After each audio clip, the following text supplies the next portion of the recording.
Some nights you bolt the doors, turn off the lights, and you think you've made yourself safe from the world. You think the day is done, sealed in its plastic wrap, ready to be stored in the archives of your memory. You pull the blankets up to your chin and believe with a comfortable sort of arrogance that you know the exact shape of your life.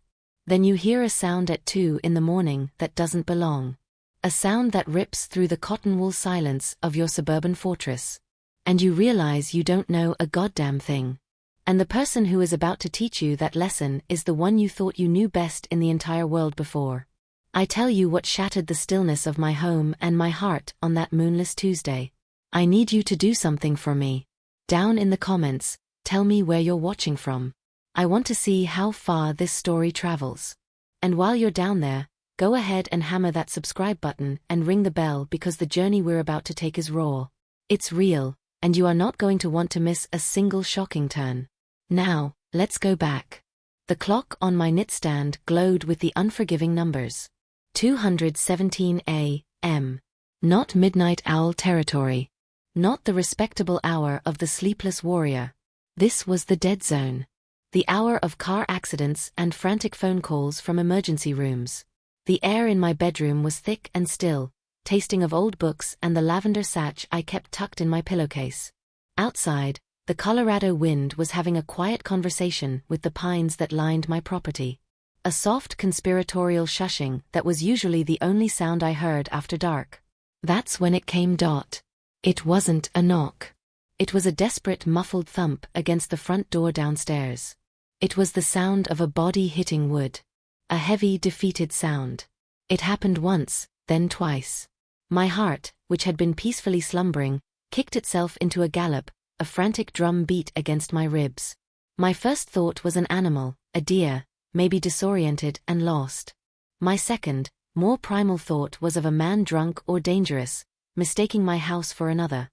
I slid out of bed, my feet finding the cold floorboards, every nerve ending screaming. The house was a labyrinth of shadows. Familiar shapes turned into lurking monsters by the dim wash of moonlight through the windows. I crept to my bedroom window, peering down at the porch. And that's when my blood turned to ice. A figure was slumped against my front door. A man, tall and broad-shouldered, his form silhouetted by the pale security light on the garage. He was wearing what looked like an expensive suit, now rumpled and ruined, the jacket hanging off one shoulder as if he'd been in a fight. His head was bowed, his hair a mess. He looked broken. And then he shifted, lifting his head just enough for the light to catch the sharp line of his jaw and the curve of his nose.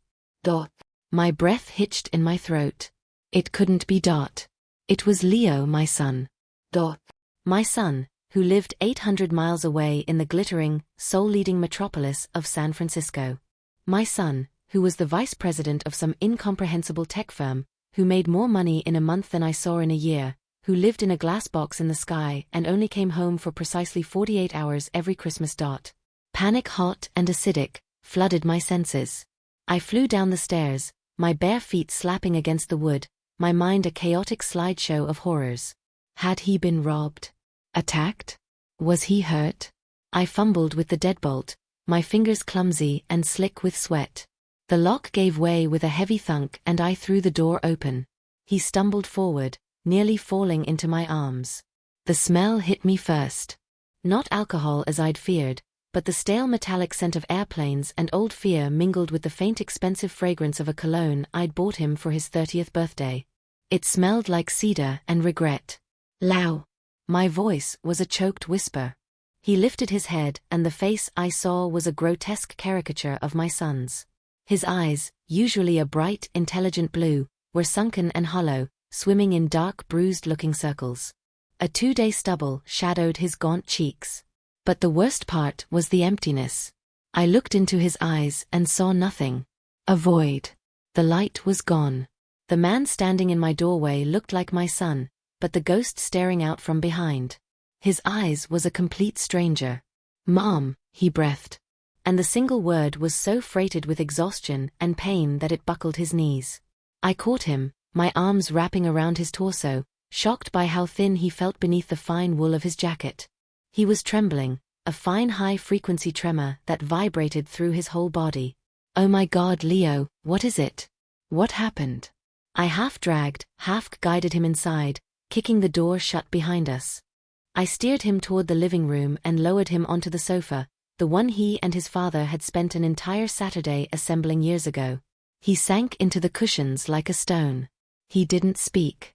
He just stared at the opposite wall at a framed photograph of the three of us on a beach in Oregon a decade ago, a lifetime ago.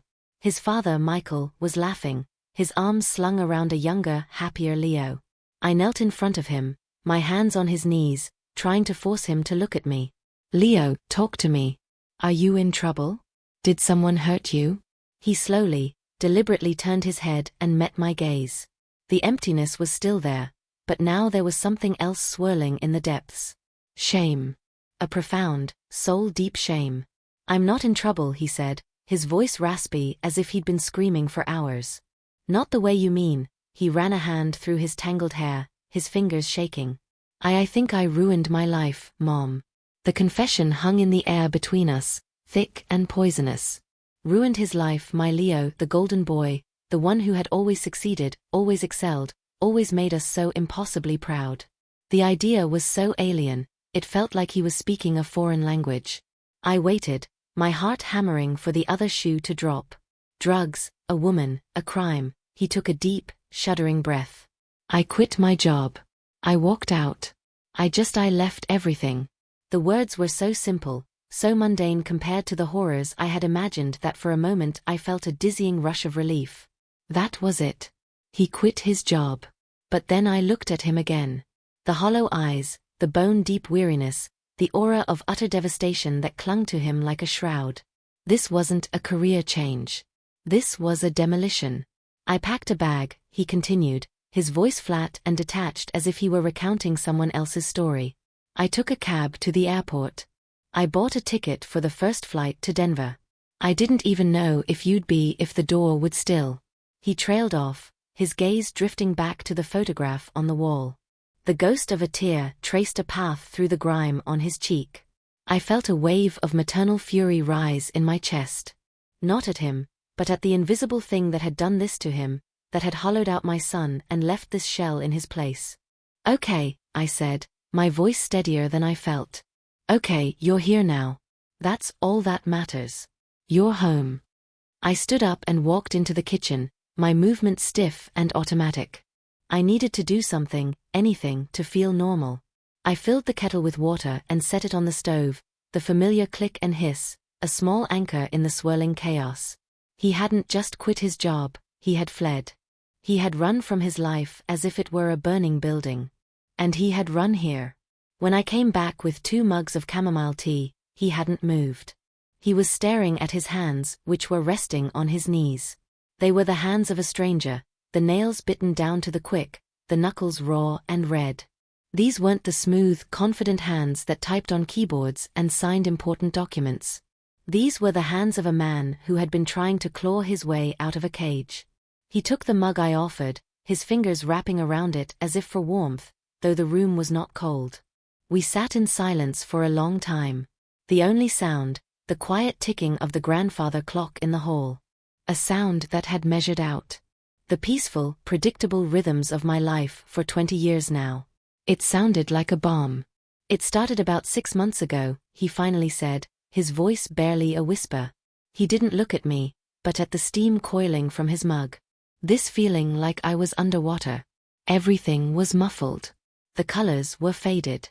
I'd be in a meeting, a big one, with millions of dollars on the table. And I'd look at the faces around me, and they all looked like masks, like they were all playing a part in a show, and I was the only one who'd forgotten my lines. He took a sip of tea. I thought it was burnout. Everyone gets it in the valley. It's like a badge of honor.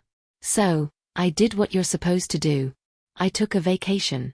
I went to Hawaii. I sat on a perfect beach for 10 days. And I felt absolutely nothing. It was terrifying. I was in paradise. And the hollowest was just bigger, emptier, as if someone had scooped out my insides with a spoon. I listened, my heart aching. I remembered our phone calls during that time. He'd sounded tired, yes, but he'd brushed it off. Just busy, Mom. The project's in its final stages. I had accepted it because I had wanted to. I had wanted to believe in the bright, shiny version of his life that he presented to the world to me. I had been a willing audience for his performance. The company, he continued, his voice gaining a harder edge. We were developing a new AI platform, Synapse, we called it. It was supposed to revolutionize data processing for governments, intelligence agencies. That was the big contract, the one that was going to make everyone billionaires.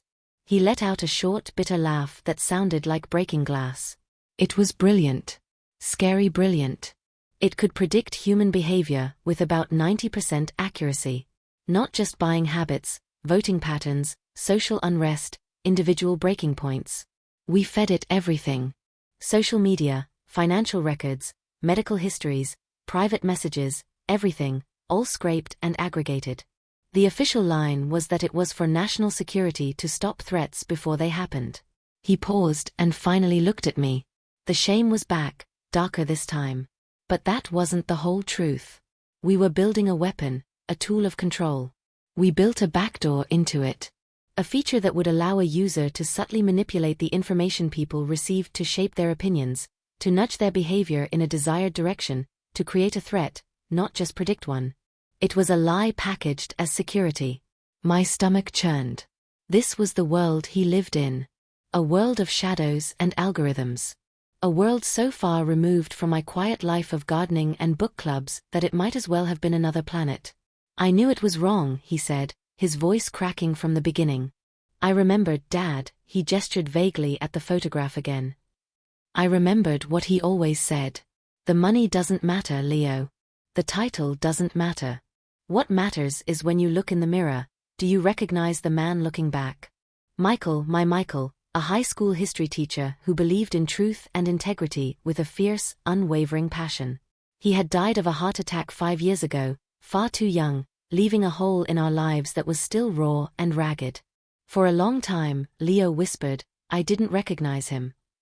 The man in the mirror was a stranger. A well-dressed, successful stranger, but a stranger nonetheless. He had your eyes, but his were empty. He was a ghost wearing my skin. This is the point in the story where I have to pause because I know some of you are listening to this and you're feeling that same chill of recognition. Have you ever looked at someone you love, your child, your partner, your parent, and seen a stranger looking back? Seen that light in their eyes flicker and die? If this is hitting home for you, if you know what that hollowness feels like, do me a favor and hit that like button. It doesn't fix anything, but it tells me and everyone else watching that we're not alone in this. Last week, Leo went on, his voice dropping even lower. We had a final review before the official launch. The primary client, a shadowy 3-letter agency, was there. My boss, a man named Marcus Thorne, was giving the presentation. He was showing them the persuasion module. That's what he called the back door. And he used a test case, a simulation. They had created a profile of a real person, a young woman, a college student, an activist. They showed how with just a few targeted articles, a couple of faked social media posts, and some manipulated private messages, they could turn her friends against her, get her kicked out of school, and flag her as a potential domestic threat. They destroyed her life, her reputation, just to show that they could. He put the mug down on the coffee table, his hand shaking so violently that the ceramic rattled. And everyone in the room, they applauded. They were thrilled. They saw power. They saw profit. And I looked at that young woman's face on the screen. And she looked a little like you, Mom. And I felt something break inside me. It was like a dam bursting. All the lies I had been telling myself, all the justifications, they all just washed away. And all that was left was this one simple ugly truth. I was a monster. I was building the cage. He buried his face in his hands, his shoulders shaking with silent, racking sobs. All the strength, all the pretense, it all just crumbled away. And he was just a boy again. My boy, lost and terrified in the dark. I moved from the floor to the sofa and I wrapped my arms around him, pulling his head onto my shoulder. I held him as he wept, rocking him gently, murmuring the same soothing, nonsensical words I had used when he was a child who had scraped his knee or woken from a nightmare.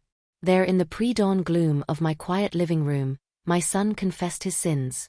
He told me about the sleepless nights, the panic attacks he'd had in his glass-walled office, the feeling of being a fraud in his own life. He told me how after that meeting he had gone back to his desk, turned off his computer, and walked out of the building without a word to anyone. He walked for hours through the streets of San Francisco, a ghost among ghosts, until he ended up at the airport, a man running from his own shadow. We sat like that for a long time, until the first pale gray light of dawn began to seep through the windows, chasing away the deepest shadows. His sobs subsided, replaced by a profound, exhausted stillness. The story was out. The poison was drawn. After Dad died, I said softly, my cheek resting against the top of his head, I found something in his workshop. I think you should see it. His workshop in the garage had been his sanctuary. It was the one place I hadn't been able to bring myself to clear out. It was still exactly as he'd left it. The smell of sawdust and varnish, the neat rows of tools on the pegboard, the faint ghostly outlines in the dust where projects had once sat. On his workbench, amidst jars of screws and cans of wood stain, was an old leather-bound journal. It was his project journal where he'd sketched out designs for bookshelves and cabinets, but it was also where he jotted down his thoughts, his frustrations, his philosophies. I led Leo out to the cold garage. The morning light was thin and watery. I picked up the journal and handed it to him. His fingers traced the worn leather cover. I never read the whole thing. I said it felt too private. But I saw him writing in it the week before he passed. I think he was writing to you. Leo opened it. Michael's handwriting was a familiar, elegant scroll. The last entry was dated a few days before his heart attack, and it wasn't about woodworking. Leo began to read aloud, his voice thick with emotion. Leo, if you ever read this, it's probably because you've hit a wall. Not one of the small ones you can climb over, but one of the big ones. The kind that makes you think the road has ended. I've hit a few of those myself. The world will tell you that success is a straight line, an arrow pointing up. That's a lie they sell you to keep you buying things. Real life is a spiral. Sometimes you have to circle back to where you started to find the path forward. He paused, swallowing hard. I remember when I was offered the principal's job. More money, more prestige. Everyone said I'd be a fool to turn it down, but I knew what it meant. It meant budgets and board meetings and politics. It meant less time in the classroom, less time with the kids, less time talking about the messy, glorious, complicated story of being human. It meant becoming a manager of things instead of a teacher of people. I turned it down. Your grandmother thought I was insane. But I knew deep in my bones that taking that job would have been a kind of death. A slow, quiet poisoning of the soul. Leo looked up at me, his eyes wide with a dawning understanding. He had never known that story. He continued reading. There will come a day when you are asked to trade a piece of your soul for a chunk of the world. They will make it sound like a good deal. It never is. The soul is the only currency that matters. Don't ever sell it cheap. It's better to be a broke man who recognizes himself in the mirror than a king who sees a stranger. If you ever lose your way, son, don't look for a map. Look for a compass. Your compass is that quiet voice inside you that knows the difference between what is easy and what is right. It's the voice I hear when I'm out here with the smell of wood and the satisfaction of a clean cut. It doesn't shout. You have to be very still to hear it. Come home. Not the building, but the part of yourself you left behind. The road back always starts there. He closed the journal, his hands resting on the cover as if it were a sacred text. The silence in the garage was profound. It was the silence of revelation. The words of a dead man had reached across time and space to give his son the permission he so desperately needed. The permission to fail, the permission to stop, the permission to come home. He knew, Leo whispered more to himself than to me. He knew I'd end up here. He knew you had a conscience. I corrected gently.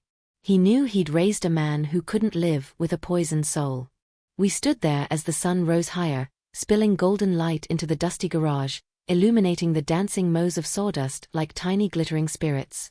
For the first time since he had arrived, I saw a flicker of the old Leo in his eyes.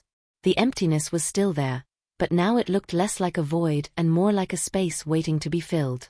We went back inside and I made breakfast. Scrambled eggs, toast, bacon, the simple comforting food of 1,000 childhood mornings. He ate like a man starved, not just for food, but for normally, for the anchoring rituals of home. As he ate, we started to talk, not about the soul-crushing secrets of Silicon Valley, but about practicalities. "I'd like to stay here," he said, his eyes on his plate. If you let me just for a while to get my feet under me. I don't know what's next. I just know I can't go back." He looked up, his expression vulnerable. "I can pay rent. I have savings. A lot of savings. I don't want to be a burden." I looked at my son, this broken, beautiful man, and I thought of the years of echoing silence in this house. The holiday spent alone because he was too busy to fly home. The birthday celebrated over a pixelated video call. The quiet ache of a mother whose child has grown up in a way into a world she cannot enter or understand. A burden?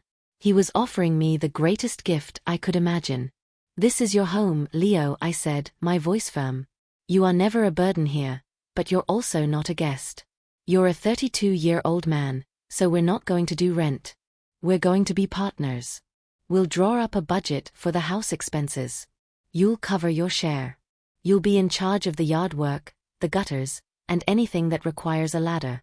I'll handle the cooking unless you feel inspired. We are going to be roommates, adults," agreed. A slow smile spread across his face. The first genuine smile I had seen. It was a little rusty, a little crooked, but it reached his eyes. For a split second the ghost was gone. "Agreed," he said. And just like that, a new chapter began. The days that followed were a strange dance of rediscovery. We were two familiar strangers learning to live with the new versions of ourselves. He slept for most of the first 48 hours, a deep healing sleep that he probably hadn't experienced in years. When he was awake, he was quiet, moving through the house like a ghost, touching things, the worn arm of his father's favorite armchair, the chipped mugs in the cupboard, the books on the shelves, as if trying to remember who he was. He spent hours in his father's workshop, not building anything at first, just cleaning. He organized the screws, sharpened the saws, swept the floors. He was communing with his father's spirit, absorbing the quiet integrity of the place. Slowly, tentatively, he started to work with the wood. He started with small things, simple things, a birdhouse, a picture frame, a small wobbly stool. His hands, once soft and pale from a life spent on a keyboard, became calloused and capable. With every cut, every sanding, every joint he fitted together, a little more of the tension left his shoulders. A little more of the light came back into his eyes. I learned to give him his space, but also to draw him out. We fell into a new rhythm. We'd have coffee on the porch in the mornings, watching the sun burn the mist off the mountains. We'd have dinner together every night, talking about everything and nothing. I told him about my book club's latest scandalous novel, about my feud with the squirrels who kept digging up my tulip bulbs, about the small, quiet details of my life. He in turn started to talk about not the trauma of his job, but the good things he had forgotten. He told me about a love for hiking he'd abandoned, about a passion for old jazz music, about a half-finished novel he had on an old laptop. One Saturday, about a month after he came home, I found him in the backyard staring at the dilapidated old shed at the back of the property. It had been his father's first workshop before he built the bigger one in the garage. It was now a sagging, rotting mess covered in ivy. "I'm going to tear it down," he said without turning around. "It's a big job," I said, standing beside him. "I know," he replied. "And then I'm going to build a new one, a smaller one, a place to write." And so we began. Tearing down the old shed was brutal, back-breaking work. We filled a dumpster with rotting wood and rusted nails, but it was also a cleansing. With every rotten plank we tore away, it felt like we were tearing down the rotten structures of his old life. We were clearing the ground for something new. As we worked, covered in dirt and sweat, I saw the boy. I remembered the one who wasn't afraid to get his hands dirty. The one who could lose himself in a project. The one who could laugh. A real deep-bellied laugh. When I accidentally sprayed him with the hose, the ghost was gone. My son was back. The story doesn't end there with a perfectly finished writing studio and a best-selling novel. Life isn't that neat. The journey is ongoing. There are still days when I see the shadow of the ghost in his eyes when the silence stretches too long. When the trauma of what he participated in rears its head. Healing isn't a destination. It's a process. But now we face it together. He started seeing a therapist in town. He started writing again. He started living again. The other day I came home from the grocery store and I heard music coming from the workshop. It was the low mournful cry of a saxophone, the old jazz he loved. I stood outside the door and listened, and I thought about the nature of courage. We think courage is about climbing the mountain, about winning the race, about building the empire. But sometimes the most courageous act a person can perform is to stop, to turn around, to admit that the ladder you've been climbing is leaning against the wrong wall. To have the guts to kick it out from under you and start over on the ground with nothing but your own two hands and a compass in your soul that points toward home. That's the beginning of rebuilding a life. Not just tearing down what was false, but having the courage to build something true in its place, even if it's small, even if it's wobbly, even if it's just for you. What do you think? What's the bravest decision you've ever had to make? Was it starting something new, or was it having the courage to stop something that was breaking you? Share your story in the comments below. Your experiences, your wisdom. It matters. It creates a community right here of people who understand that sometimes falling apart is the first step to becoming whole. Thank you for being a part of this journey with me tonight. Your presence here means more than you know. If this story touched you, please don't forget to like, share, and subscribe. There are so many more stories to tell, and I'm so grateful to have you here to listen. Until next time, be kind to yourselves and remember to listen for that quiet voice. It knows the way.